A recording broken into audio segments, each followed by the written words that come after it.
40년이 훌쩍 넘은 지금도 그 여름밤의 기억은 여전히 생생해요. 마치 어제 일처럼 선명하게 떠오르는 그 순간들을 생각하면 가슴 한편이 먹먹해집니다. 그 주 내내 이상한 전화들이 계속 걸려왔어요.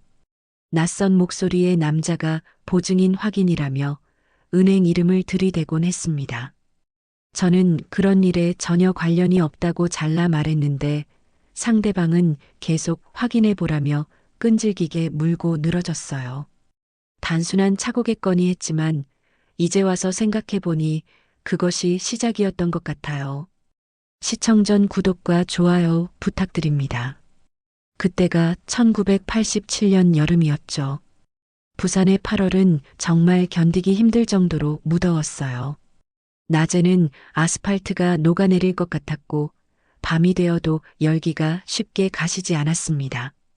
우리 집은 구포 근처의 작은 단독주택이었는데 선풍기 한 대로는 도저히 더위를 감당할 수 없었어요. 매미들이 나무마다 매달려 귀가 따가울 정도로 울어댔습니다. 그날도 저녁 식사를 마치고 설거지를 하고 있었습니다. 찬물에 손을 담그고 있으면 그나마 시원함을 느낄 수 있었거든요. 물이 그릇을 타고 흘러내리는 소리가 적막한 집안에 작게 울렸어요. 민수는 방에서 숙제를 하고 있었고 남편은 거실에서 신문을 보고 있었어요. 평범한 여름 저녁의 풍경이었죠. 그런데 갑자기 현관문이 요란하게 열리는 소리가 들렸습니다. 시아버지와 큰형님, 그리고 시누이까지 들어왔어요. 모두들 평소보다 표정이 굳어 있었습니다. 뭔가 심상치 않은 분위기가 집안을 무겁게 눌렀어요. 설거지하던 손을 닦으며 무슨 일인지 궁금했지만 남편은 대답하지 않았어요. 그냥 날카로운 눈빛으로 저를 쳐다볼 뿐이었습니다. 그 시선 속에는 분노와 실망 그리고 차가운 배신감이 담겨 있었어요. 15년 동안 한 번도 받아본 적 없는 시선이었습니다. 남편이 턱을 들어 거실을 가리켰어요. 앉으라는 뜻이었습니다. 목소리조차 내지 않는 그의 모습에서 냉기가 느껴졌어요. 저는 조심스럽게 거실로 들어가 남편 맞은편에 앉았어요. 시댁 식구들은 저를 둘러싸고 앉았습니다. 마치 법정에서 피고인을 신문하는 것 같은 분위기였죠. 그때 남편이 손에 들고 있던 검은색 장부를 제 앞에 던졌습니다. 두께가 있는 종이의 모서리가 나무를 긁었어요. 그 마찰음이 한동안 귓속에 머물렀습니다. 매미 소리가 더욱 시끄럽게 들리기 시작했어요. 남편의 얼굴이 일그러졌어요. 그게 뭔지 아느냐는 표정이었습니다. 저는 고개를 저었어요. 정말 몰랐거든요. 그 장부를 본 적도 없었고 무엇인지도 알 수 없었어요. 장부를 펼쳐보니 거기에는 저의 이름으로 된 여러 거래 내역이 빼곡히 적혀 있었습니다.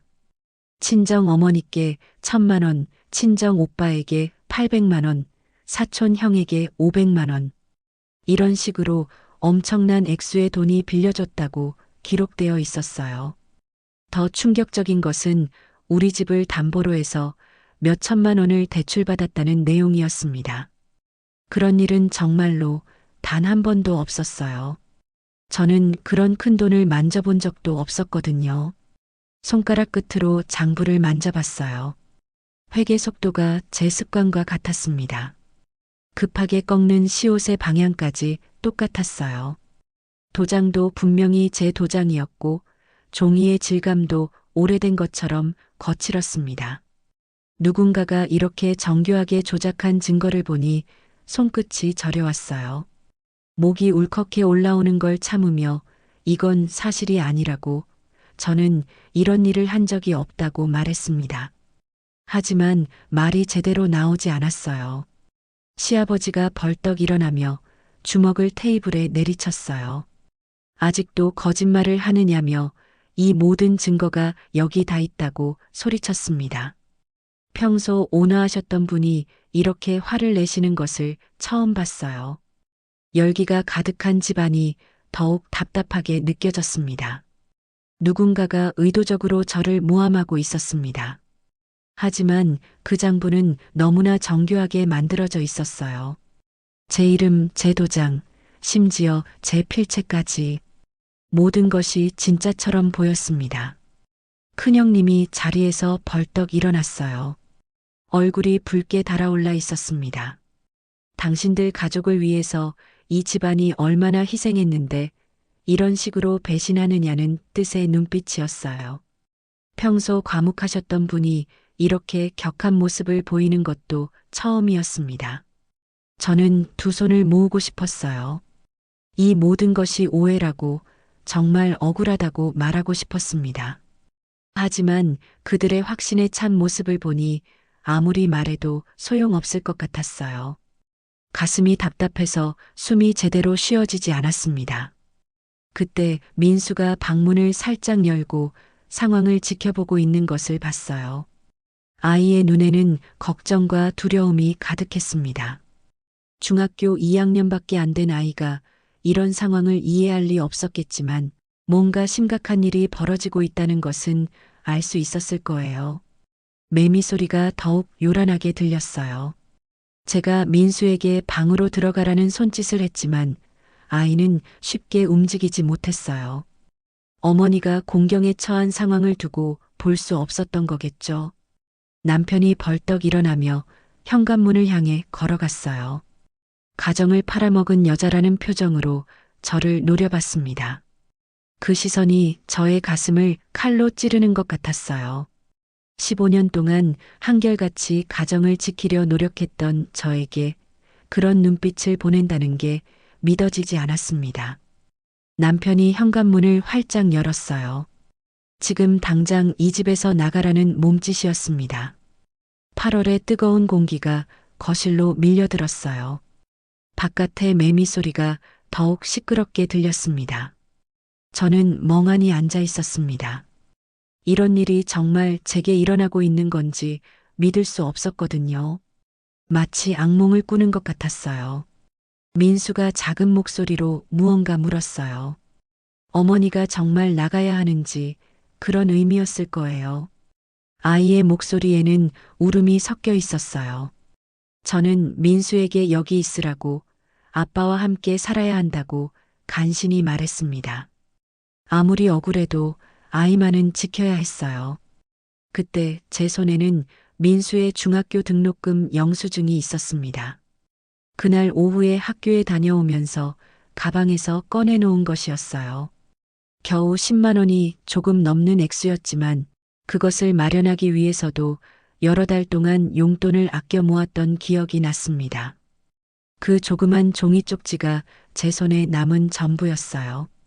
15년 결혼 생활에서 제가 가져갈 수 있는 유일한 증거 같았습니다. 집 밖으로 나서자 더위가 확 밀려왔어요. 저녁 9시가 넘었는데도 아스팔트에서 열기가 올라오고 있었습니다. 골목길 가로등 아래서 저는 한참 동안 서 있었어요. 대문이 쾅 하고 닫히는 소리가 들렸습니다.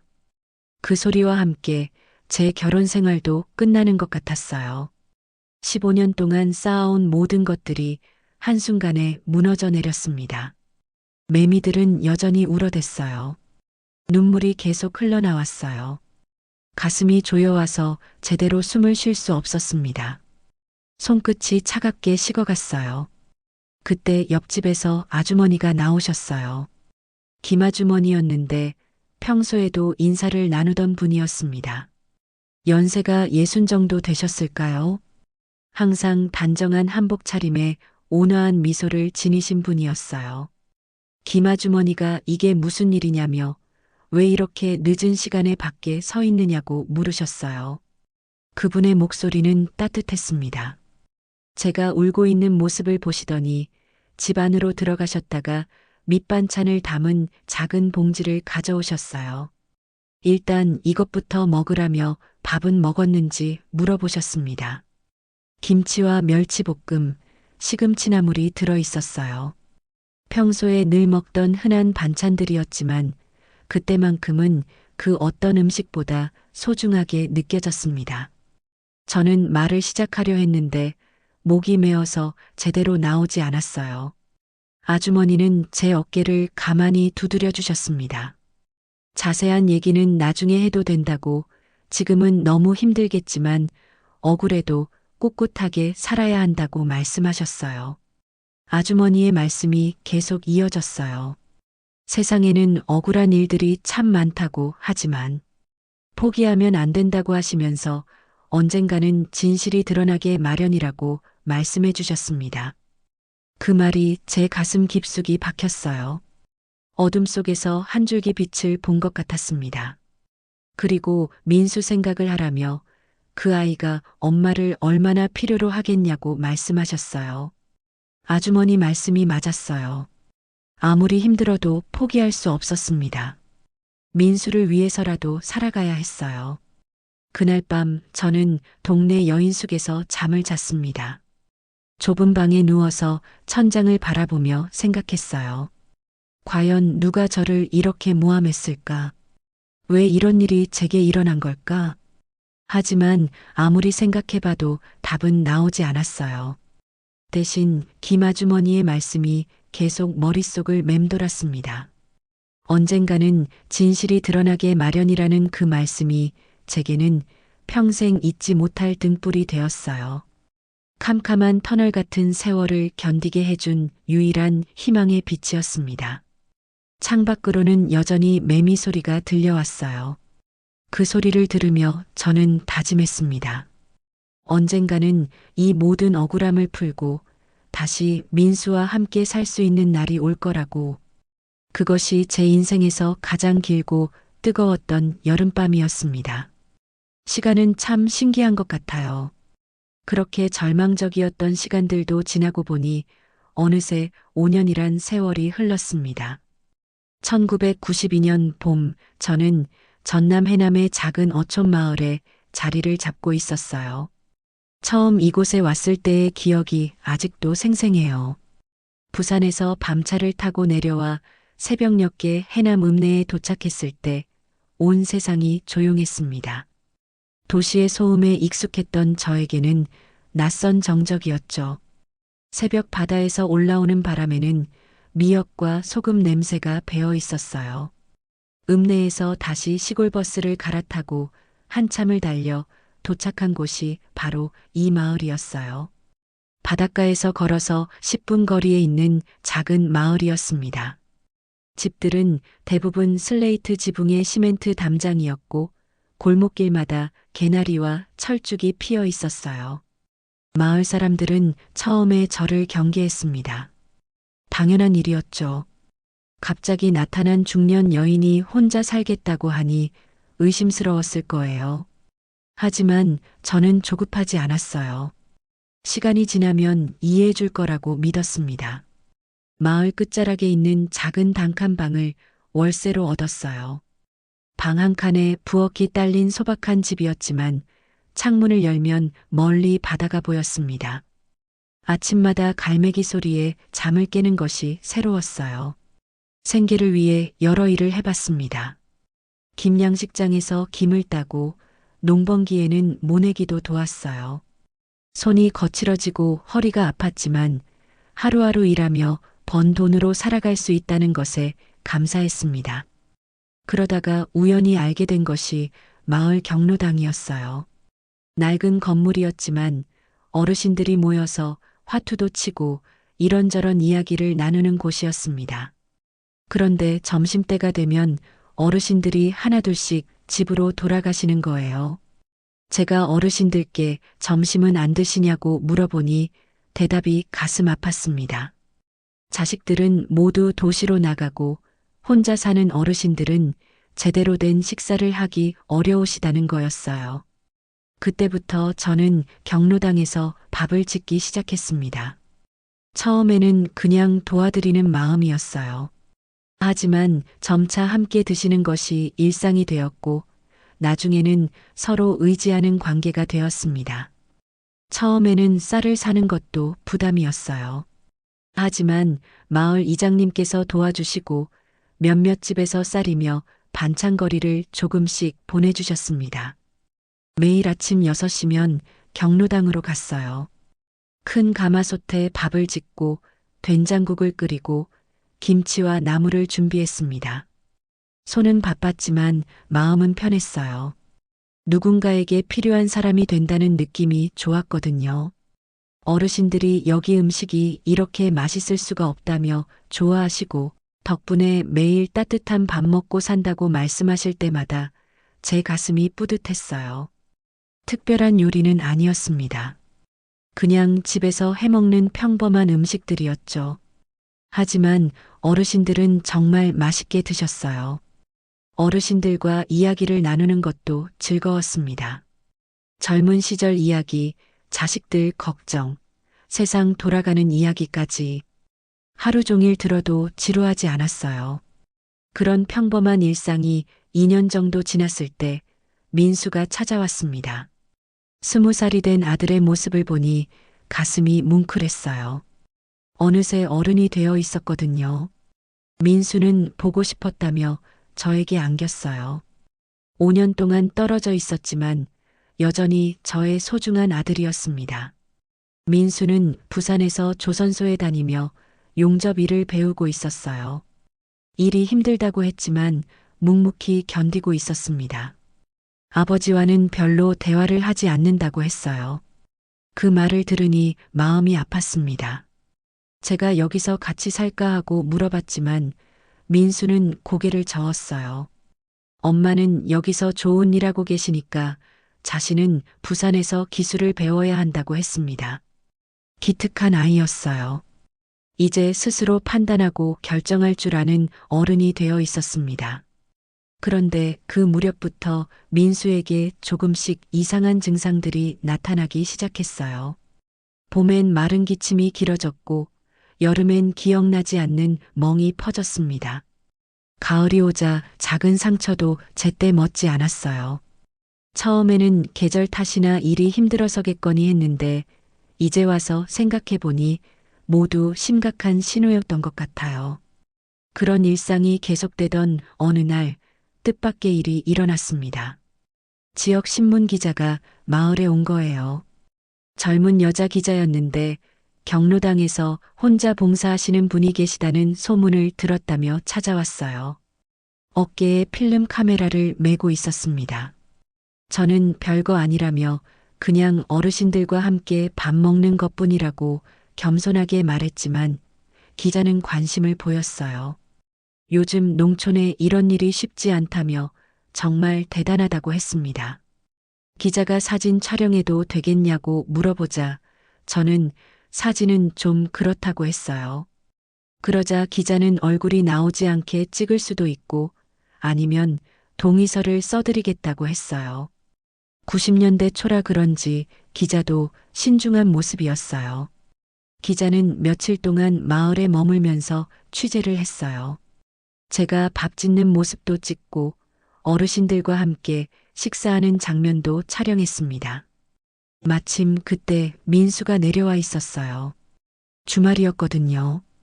민수도 함께 어르신들 식사를 준비하는 모습이 사진에 찍혔어요. 기자가 어머니와 아들이 함께 봉사하시는 모습이 정말 아름답다며 감탄했어요. 제가 기사는 언제쯤 나올지 물어보니 기자가 웃으며 지방지라 편집이 좀 오래 걸린다고 했어요. 한 달 정도 후에 나올 것 같다고 했습니다. 기사가 나온 건 정말로 한 달 후였습니다. 마을 이장님이 신문을 들고 경로당으로 오셨어요. 여기 보라며 우리 마을이 신문에 났다고 하시더라고요. 신문 일면에 큼지막하게 실린 기사의 제목은 홀로 사는 노인들의 천사, 5년째 무료급식 봉사였어요. 제가 밥을 짓고 있는 사진과 함께 민수가 어르신들께 국을 떠드리는 모습도 실려 있었습니다. 기사 내용은 이 동네에 이런 어머니가 계신 덕분에 홀로 사는 노인들이 끼니를 거르지 않는다며 저의 봉사활동을 자세히 소개했습니다. 어르신들이 신문을 보시면서 우리도 신문에 나왔다며 좋아하셨어요. 신문 한 장이 마을의 시선을 흔들었습니다. 반가움과 호기심, 그 사이 어딘가에서 모두들 즐거워하셨지만 저는 왠지 마음 한편이 불안했어요. 그런데 며칠 지나지 않아 정말로 변화가 시작됐어요. 마을 사람들 사이에서 수군거림이 일기 시작한 거예요.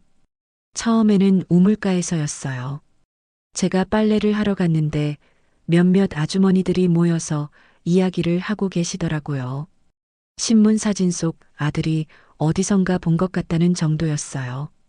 며칠 후 장을 보러 시장에 갔을 때는 좀 더 구체적이었어요. 부산에서 유명한 의사와 닮았다는 이야기가 나왔거든요. 석양빛이 시장을 물들이는 시간, 사람들의 목소리가 조금씩 확신을 띄어갔어요. 그리고 며칠 후 경로당에서는 더욱 구체적인 이야기들이 나왔어요. 부산에서 이주해 온 김할아버지가 확신에 찬 목소리로 강 원장과 똑같다고 말씀하시는 거였어요. 이런 소문이 퍼지면서 상황이 점점 복잡해졌어요. 특히 마을 이장님 부인이 경로당에 와서 조심스럽게 물어보셨어요.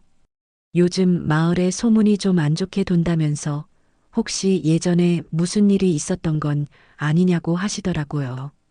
그 말을 들었을 때 제 가슴이 철렁했어요. 저는 특별한 일은 없었다며 그냥 개인적인 사정으로 이곳에 오게 된 거라고 애매하게 대답했어요. 제가 애매하게 대답하자 이장님 부인의 표정이 굳어졌어요. 그래도 마을 사람들이 궁금해하니까 혹시 문제가 될 만한 일이라면 미리 말씀해 달라고 하시더라고요. 그 후로 경로당에 오시는 어르신들의 수가 조금씩 줄어들기 시작했어요. 평소에 15분 정도 오시던 분들이 10분, 8분으로 줄어들었습니다. 제가 오늘은 사람이 적다고 말하니 한 어르신이 조심스럽게 요즘 마을에 이런저런 얘기가 많아서 그렇다고 말씀하셨어요. 그 말씀을 들으니 마음이 무거웠어요. 민수도 이런 분위기를 눈치챘나 봐요. 다음에 내려왔을 때 조심스럽게 마을 사람들이 뭔가 이상하게 보는 것 같다고 말했습니다. 저는 그냥 신문에 나와서 그런가 보다며 대충 얼버무렸지만 민수는 뭔가 느끼는 게 있는 것 같았어요. 그날 밤 우리는 바닷가를 걸으면서 이런저런 이야기를 나눴습니다. 달이 밝아서 바다가 은빛으로 반짝이고 있었어요. 물결이 모래를 핥는 소리가 조용히 들렸습니다. 그는 주변을 둘러보다가 제가 이곳에서 안정을 얻었는지 묻는 눈을 했습니다. 저는 그럼이라며 어르신들도 좋아하시고 보람도 있다고 대답했어요. 민수는 잠시 망설이더니 그냥 엄마가 편안했으면 좋겠다는 표정을 지었어요. 아들의 마음을 느낄 수 있었어요. 민수도 뭔가 걱정이 되는 모양이었습니다. 그리고 그 무렵 민수의 건강 문제도 더 눈에 띄기 시작했어요. 민수가 몸이 자꾸 무겁다며 계단만 올라가도 숨이 찬다고 했어요. 저는 일이 힘드니까 그런 거라며 좀 더 쉬라고 했어요. 하지만 민수의 얼굴색이 점점 창백해지는 것이 걱정됐어요. 예전에는 건강하게 햇볕에 그을린 얼굴이었는데 언제부턴가 파리하게 변해 있었습니다. 그날 저녁 혼자 집에 앉아 생각해 봤어요. 그 기사 한 장이 정말로 제 운명을 다시 흔들고 있었습니다. 평화롭던 마을 생활이 조금씩 흔들리고 있었어요.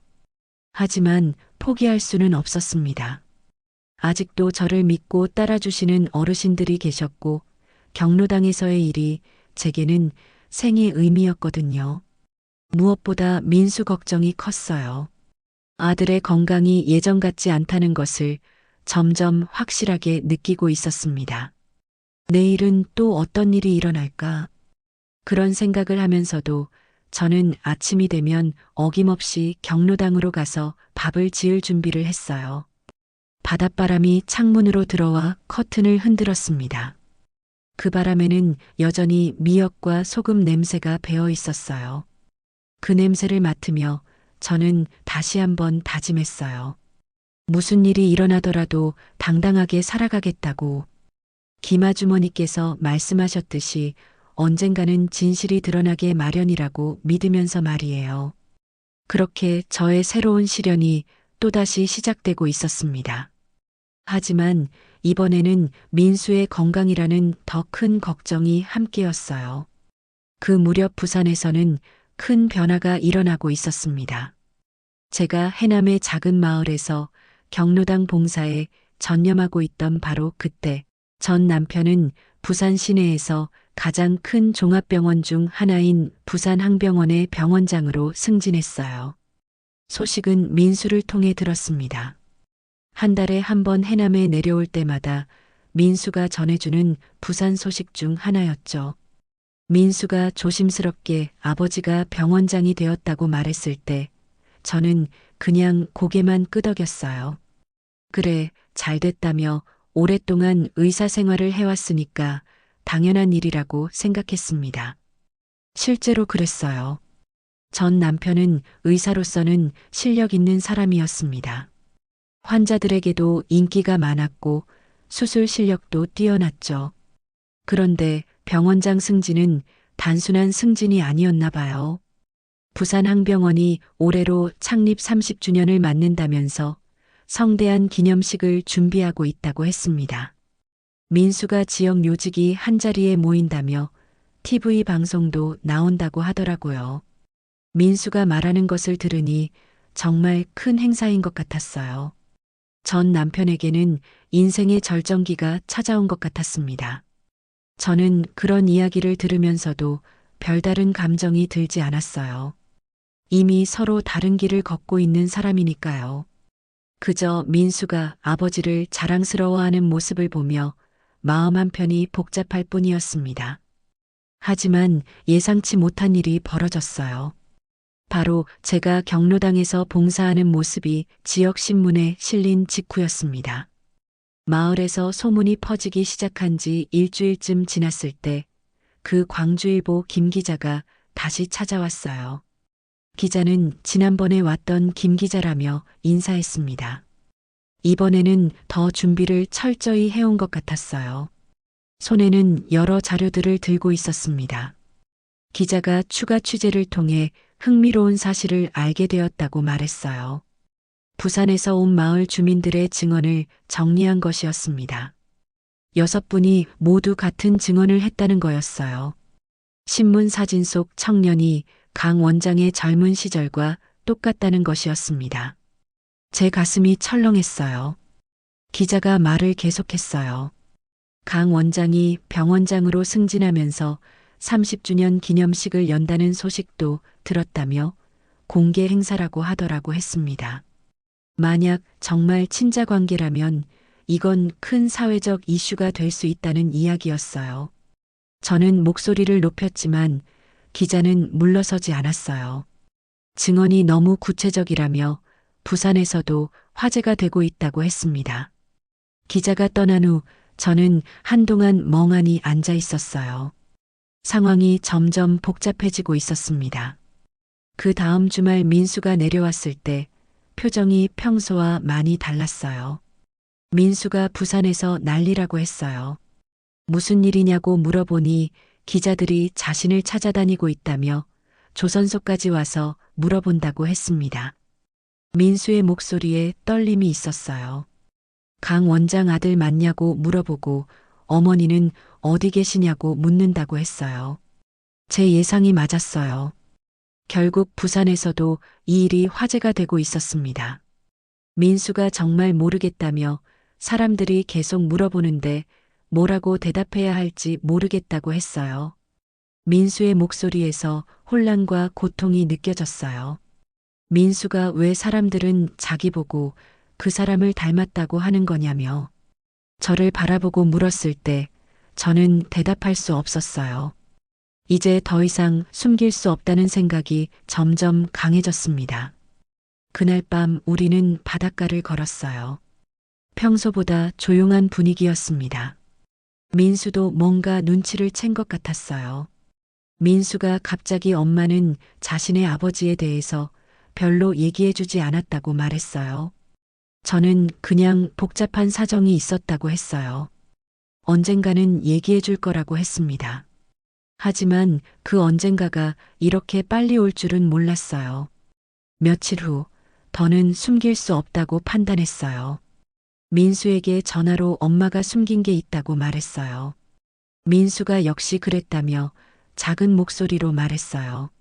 저는 사실은 강 원장이 민수의 아버지라고 말했습니다. 그 말을 하고 나니 제 가슴이 무너지는 것 같았어요. 5년 동안 쌓아 올린 평화로운 일상이 한순간에 무너져 내리는 느낌이었습니다. 민수는 한동안 말이 없었어요. 충격이 컸을 거예요. 민수가 자신도 궁금했다고 말했어요. 20살이 되도록 아버지 얼굴도 제대로 못 봤다며 사람들이 계속 닮았다고 하니까 더 궁금해졌다고 했어요. 민수가 자신도 가보고 싶다고 말했어요. 병원 기념식을 말이에요. 그는 사실을 듣기 전 얼굴을 먼저 확인하려 했다. 자신의 아버지가 어떤 사람인지 직접 보고 싶다고 하더라고요.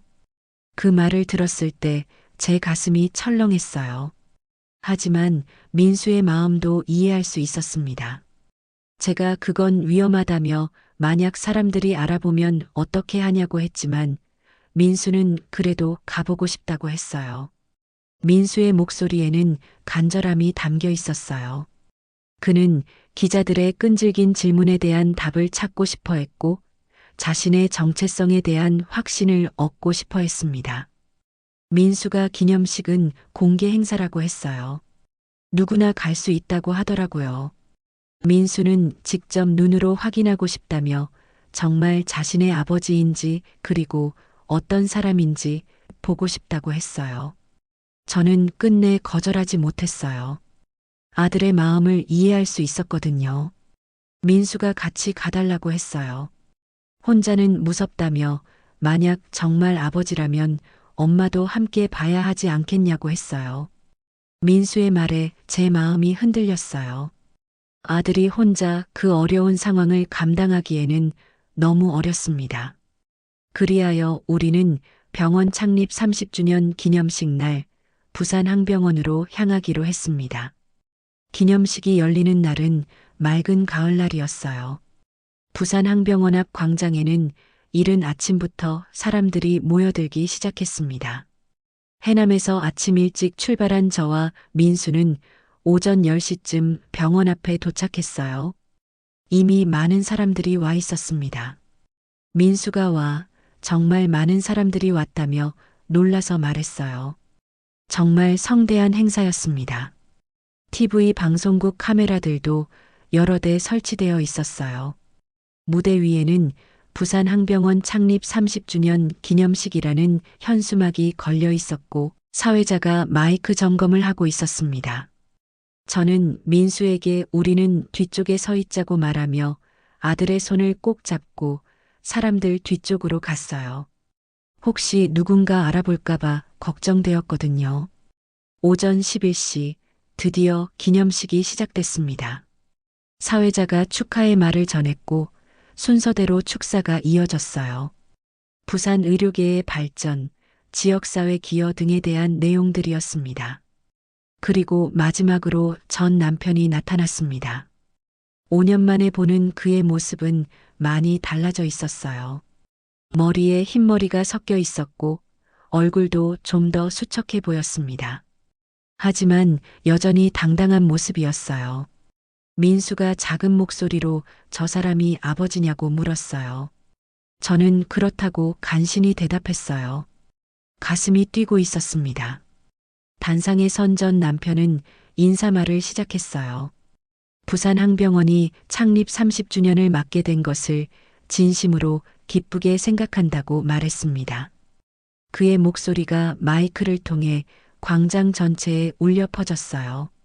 30년 전 작은 의원으로 시작한 자신들 병원이 오늘날 부산을 대표하는 종합병원으로 성장할 수 있었던 것은 하며 이야기를 계속했어요.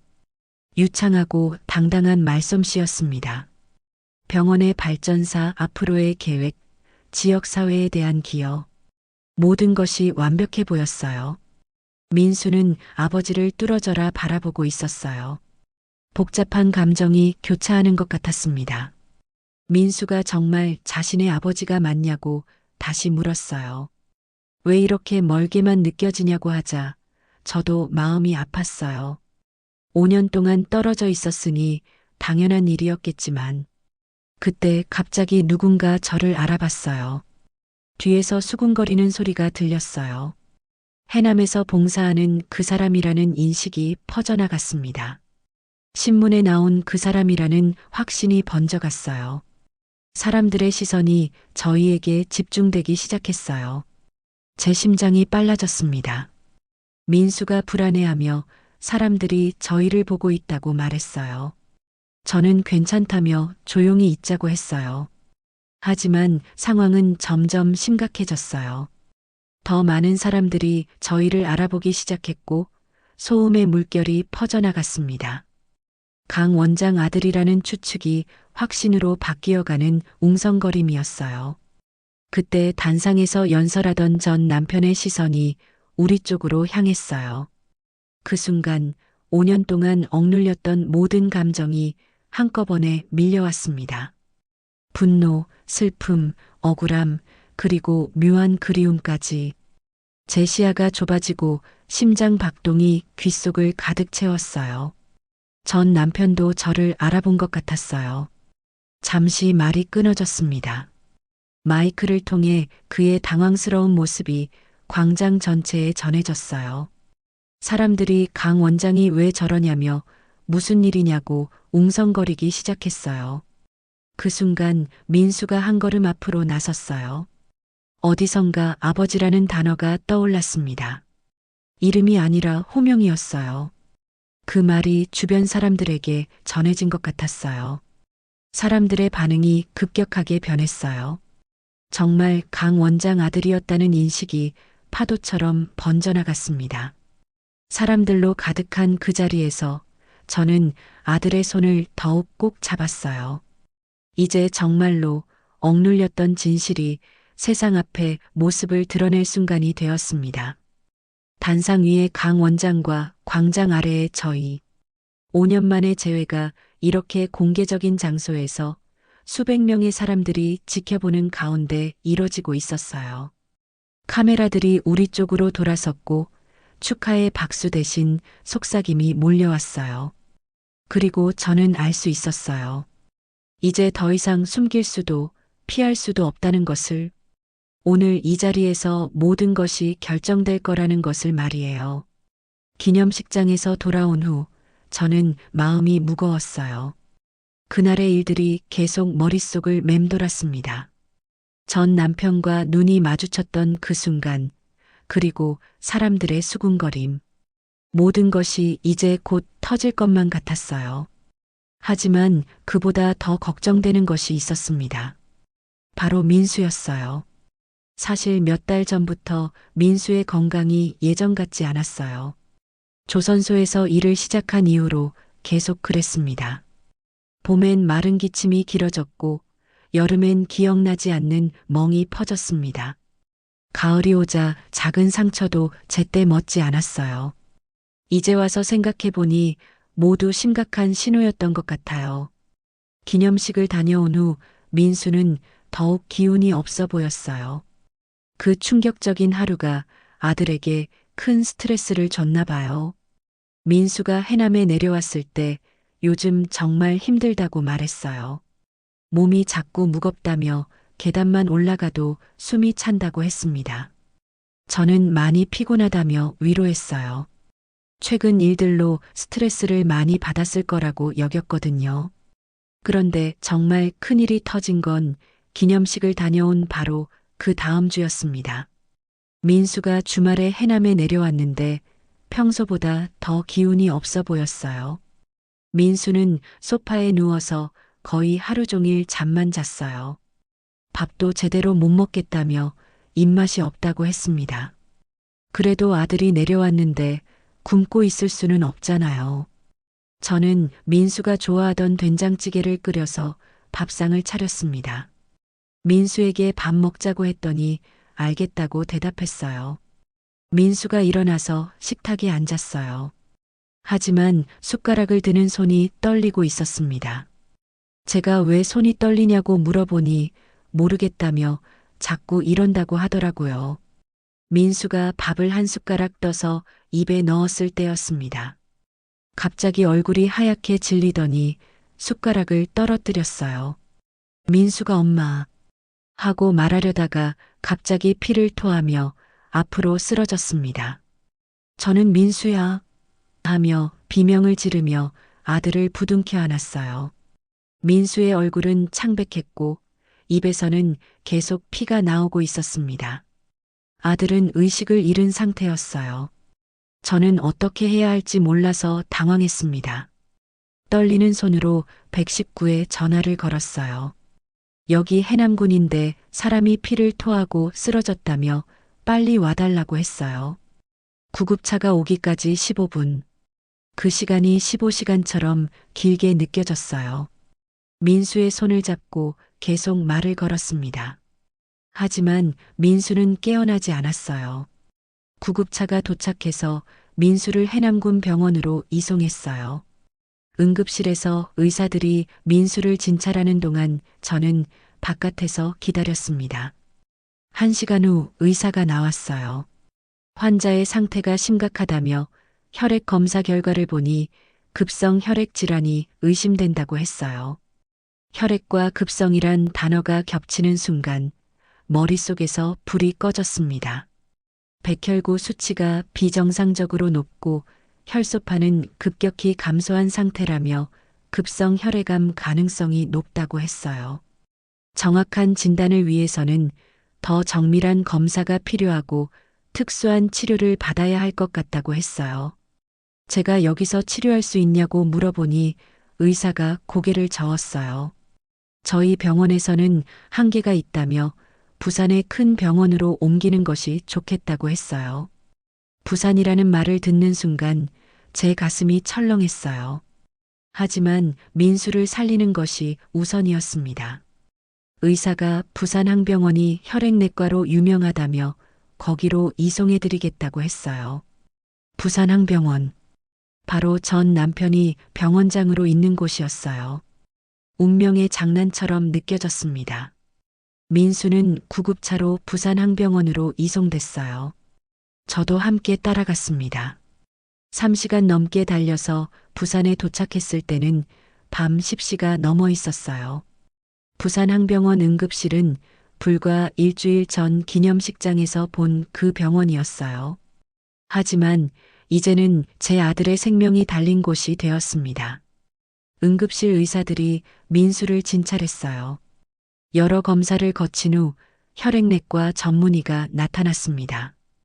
의사가 환자분과 어떤 관계냐고 물어서 어머니라고 대답했어요. 의사가 혈액 검사 결과 급성 골수성 백혈병이 강력히 의심된다고 했어요. 정확한 진단을 위해 골수 검사를 해야 하고 우선 응급수혈과 유도 항암 치료가 필요하다고 했어요. 의사가 설명을 계속했어요. 지금 혈소판 수치가 매우 낮아서 출혈 위험이 높다며 즉시 혈소판 수혈을 해야 한다고 했어요. 그리고 가족 중에 혈액형이 맞는 분이 성분원혈을 해주시면 가장 좋다며 특히 부모님의 혈액이 적합할 가능성이 높다고 했어요. 의사가 말을 계속했어요. 아버지 되시는 분도 오실 수 있냐며 혈액 검사를 해봐야 한다고 했어요. 그 순간 저는 어떻게 대답해야 할지 몰랐어요. 5년 동안 숨겨왔던 비밀을 털어놓아야 할 상황이 된 거였습니다. 사실은 복잡한 사정이 있다고 했어요. 아버지와 연락이 끊어진 상태라고 했어요. 의사가 걱정스러운 표정을 지었어요. 그렇다면 더 어려워진다며 하지만 환자의 생명이 우선이니까 어떻게든 연락을 취해보라고 했어요. 그날 밤 저는 병원 로비에서 밤을 샜어요. 민수는 중환자실에 있었고 면회 시간에만 잠깐 볼 수 있었습니다. 다음 날 아침 의사가 더 자세한 설명을 해줬어요. 골수 검사 결과가 나왔다며 급성 골수성 백혈병이 확진됐다고 했어요. 우선 항암 치료를 시작해야 하고 향후 골수 이식도 고려해야 할 수 있다고 했어요. 1992년 현재로서는 골수 이식이 아직 일반적이지 않다며 우선은 항암 치료와 지속적인 수혈과 혈조판, 수혈이 주된 치료법이라고 했어요. 의사가 설명을 계속했어요. 하지만 HLA 검사라는 것을 해야 한다며 가족 간의 조직 적합성을 확인하는 검사인데 향후 골수 이식을 대비해 필요하다고 했어요. 가족 간에 일치할 확률이 높다며 그리고 보호자 비용 책임을 확인하는 서류가 필요하다고 했어요. 저는 결단을 내려야 했어요. 아들의 생명이 달린 문제였습니다. 아버지에게 연락해 보겠다고 했어요. 하지만 어떻게 연락을 해야 할지 막막했어요. 5년 동안 한 번도 연락한 적이 없었거든요. 그때 간호사가 다가왔어요. 혹시 환자 아버지가 이 병원에 계신 강 원장님이냐고 물었어요. 간호사의 말에 저는 깜짝 놀랐어요. 어떻게 아셨냐고 물어보니 닮았다며 특히 눈매가. 그리고 최근에 소문도 있었다고 하더라고요. 이제 더 이상 숨길 수 없었어요. 맞다고 했어요. 그럼 원장님께 연락드릴까요? 하고 간호사가 물어서 저는 고개를 끄덕였어요. 이제 체면이나 자존심을 따질 때가 아니었습니다. 1시간 후 전 남편이 나타났어요. 5년 만에 가까이서 보는 그의 모습은 많이 달라져 있었습니다. 전 남편이 중환자실을 바라보며 민수가 하고 말했어요. 저는 네 하고 간단히 대답했어요. 지금은 다른 이야기를 할 때가 아니었습니다. 혈액 검사부터 해야겠다고 하며 전 남편은 곧바로 검사실로 갔어요. 의사로서의 판단이 앞섰나 봐요. 혈액형 검사와 HLA 검사 결과가 나오기까지 몇 시간이 걸렸어요. 그동안 저희는 거의 말을 하지 않았습니다. 다만 민수 걱정뿐이었어요. 검사 결과가 나왔다며 의사가 결과지를 들고 왔어요. ABO가 맞아 바로 성분원혈을 진행할 수 있다고 했다. HLA 결과는 향후 골수 이식 여부를 결정하는데 참고가 될 거라고 했어요. 그 말을 듣고 저는 안도의 한숨을 쉬었어요. 하지만 의사가 말을 계속했어요. 그런데 치료 동의와 비용 책임을 명확히 하기 위해 행정 절차상 친자관계 확인이 요구된다고 했어요. 전 남편도 별다른 반대를 하지 않았어요. 아들의 생명이 걸린 문제였으니까요. 친자 검사는 며칠 뒤에 결과가 나왔어요. 제가 병원 복도에서 기다리고 있을 때 의사가 결과지를 들고 왔습니다. 검사 결과라며 의사가 결과지를 보여줬어요. 퍼센트 기호가 한 문장보다 더 큰 의미를 가졌습니다. 종이 한 장이 관계를 현재형으로 끌어왔어요. 99.9%라는 숫자, 옆에 찍힌 병원 도장이 5년간의 침묵을 깨뜨렸습니다. 전 남편도 결과지를 보더니 복잡한 표정을 지었어요. 그럼 이제 본격적인 치료를 시작하겠다고 의사가 말했어요. 민수의 치료는 그 다음 주부터 본격적으로 시작됐어요. 전 남편이 직접 성분원혈을 했고 수혈과 혈소판 수혈을 지속적으로 받았습니다. 항암 치료도 함께 진행됐어요. 다행히 민수는 젊은 나이라 치료에 잘 반응했습니다. 그런데 그 무렵 또 다른 일이 일어났어요. 부산 지역 언론사에서 병원 비리를 추적하던 기자가 큰 특종을 터뜨린 거예요. 내부 고발자의 문건을 확보했다면서 충격적인 내용을 보도했습니다. 그 기사에는 5년 전 제가 집에서 쫓겨날 때의 이야기가 담겨 있었어요. 그때 들이밀어졌던 빚장부가 사실은 조작된 문서였다는 것입니다. 기사에 따르면 전 남편의 승진을 도우려던 몇몇 친척과 병원 간부들이 짜맞춰 꾸며낸 일이었다고 했어요. 내부 고발자가 제공한 문건에는 가짜 계좌 개설 내역과 필적 감정 결과까지 포함되어 있었습니다. 조작된 장부로 무고한 가족을 파탄낸 의료계 비리라는 제목의 기사였어요. 제가 친정에 돈을 빌려줬다는 내용도 집을 담보로 대출을 받았다는 내용도 모두 거짓이었습니다. 심지어 제 필적을 흉내낸 것도 전문적인 필적 조작이었다고 했어요. 기사가 나간 후 큰 파장이 일었어요. 검찰이 수사에 착수했고 관련된 병원 간부들이 업무상 배임과 문서 조작 혐의로 구속됐습니다. 전 남편도 직접적인 가담은 없었지만 병원장직에서 물러나야 했어요. 저는 그 기사를 보면서 복잡한 감정이 들었어요. 5년 동안 억울함을 참고 살았는데 이제서야 진실이 밝혀진 거였습니다. 민수가 회복되면서 저희는 다시 이야기를 나눌 수 있게 됐어요. 민수가 정말 억울하셨겠다고 말했어요. 저는 이제 다 지난 일이라고 했어요. 민수가 아버지는 어떻게 생각하냐고 조심스럽게 물었어요. 글쎄, 그분도 속았던 거니까 하고 저는 대답했어요. 실제로 전 남편도 그 조작된 장부를 진짜라고 믿었던 것 같아요.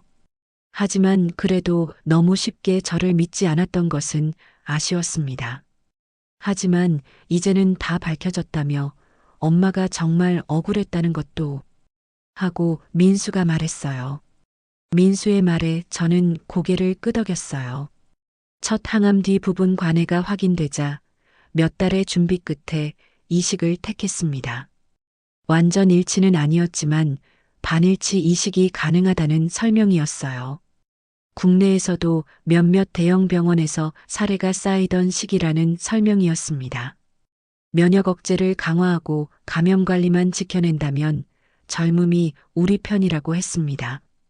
전 남편의 골수가 민수의 몸에 자리 잡는 데는 시간이 걸렸지만 의사들은 예후가 좋다며 앞으로 정기적인 검진과 외래 치료만 받으면 일상생활이 가능하다고 했습니다.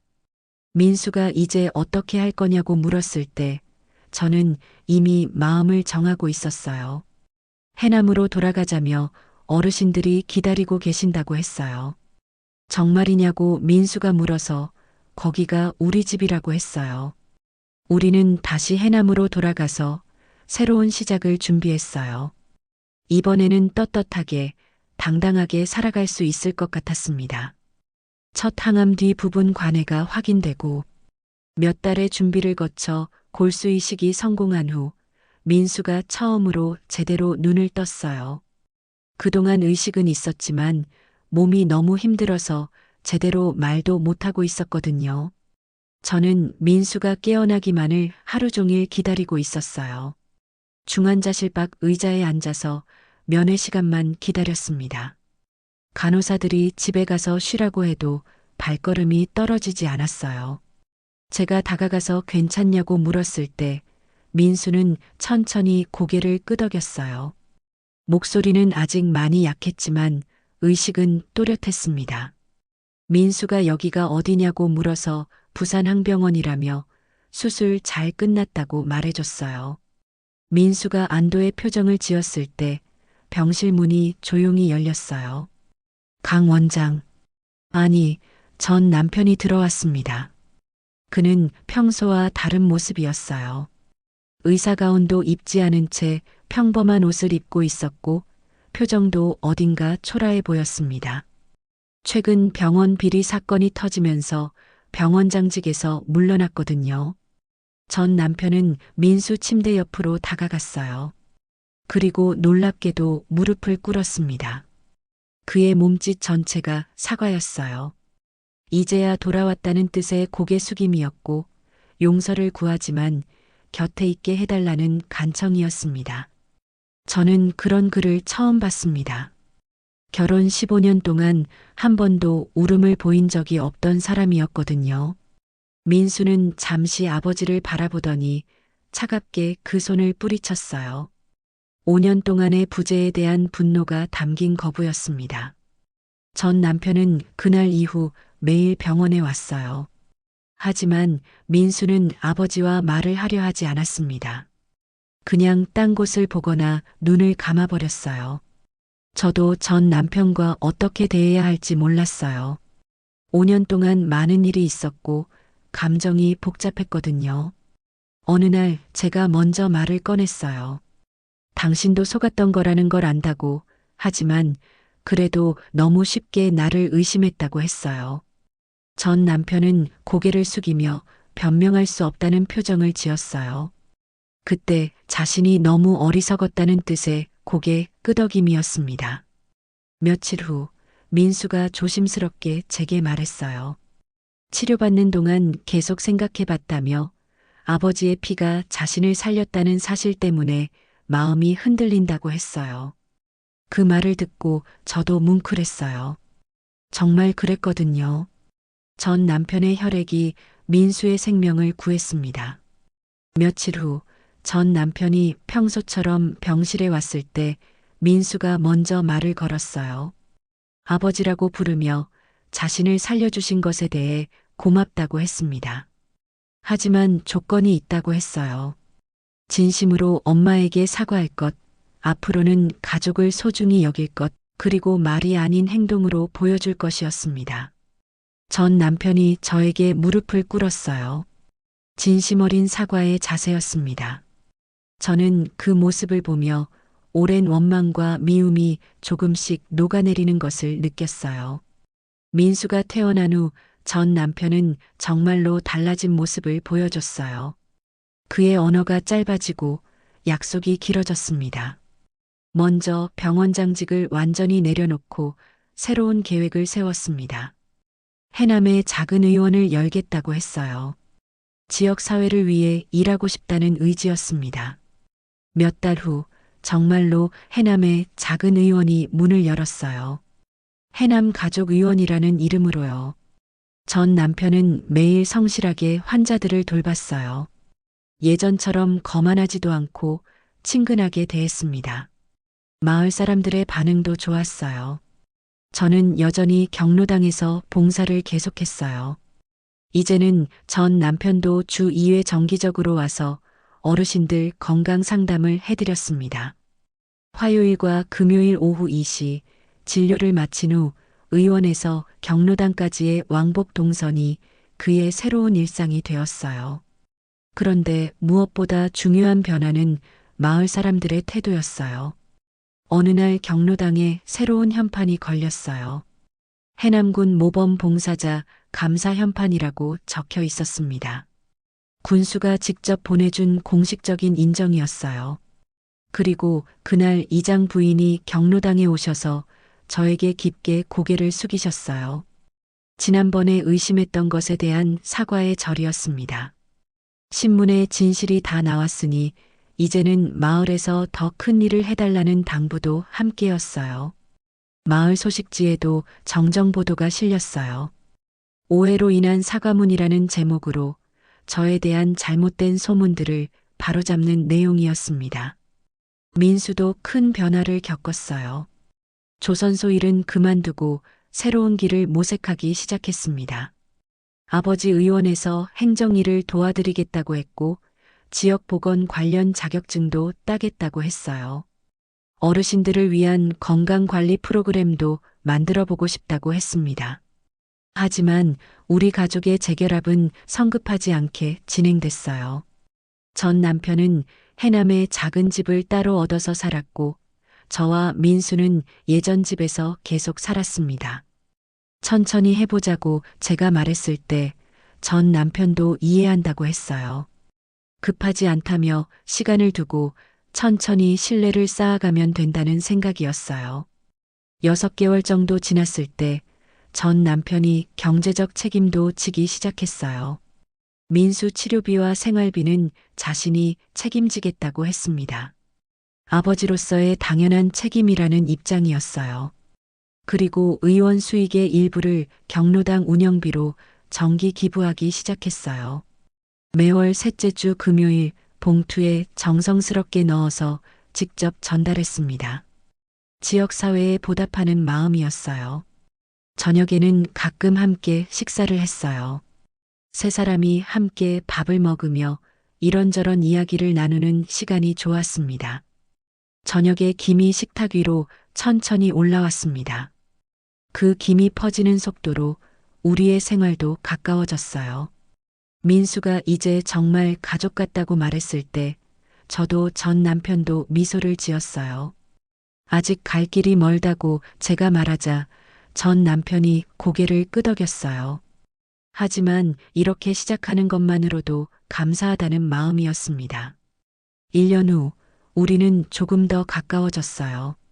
전 남편이 저희 집 근처로 이사를 왔고 거의 매일 함께 시간을 보냈습니다. 그는 조심스레 형태를 물었고 나는 속도를 대답했습니다. 우리는 여전히 같은 식탁에 앉았지만 이번에는 서두르지 않기로 했어요. 민수도 병원 행정 교육 과정을 수료하여 의원에서 본격적으로 일하기 시작했어요. 어르신들을 위한 건강 프로그램도 운영하고 경로당과 의원을 연결하는 다리 역할을 했습니다. 민수 덕분에 일이 더 보람있어졌다고 전 남편이 자랑스럽게 말했어요. 그날 밤 혼자 있을 때 저는 깨달았어요. 억울함 속에서도 끝내 지켜낸 아들, 용기를 내어 다시 다가온 남편, 그리고 모든 어려움을 견뎌낸 저 자신. 그 모든 것들이 다시 이어져서 우리 가족의 새로운 시작이 되어 주었어요. 5년이라는 시간이 결코 짧지 않았지만 그 시간 동안 우리는 모두 성장했습니다. 그래서 이제는 예전보다 더 단단하고 진실한 가족이 될 수 있었어요. 무엇보다 제 사회적 명예도 완전히 회복됐어요. 마을에서는 존경받는 봉사자로, 군에서는 모범 시민으로 인정받았습니다. 그 모든 억울함이 씻겨진 거였어요. 창밖으로 해남 바다가 보였어요. 그 바다를 바라보며 저는 마음속으로 다짐했습니다. 이제는 정말 행복하게 살아가자고, 서로를 소중히 여기고 감사하며 살아가자고. 그렇게 우리 가족의 새로운 이야기가 시작되었어요. 천천히 하지만 확실하게 서로를 향해 다가가는 우리의 이야기가 말이에요.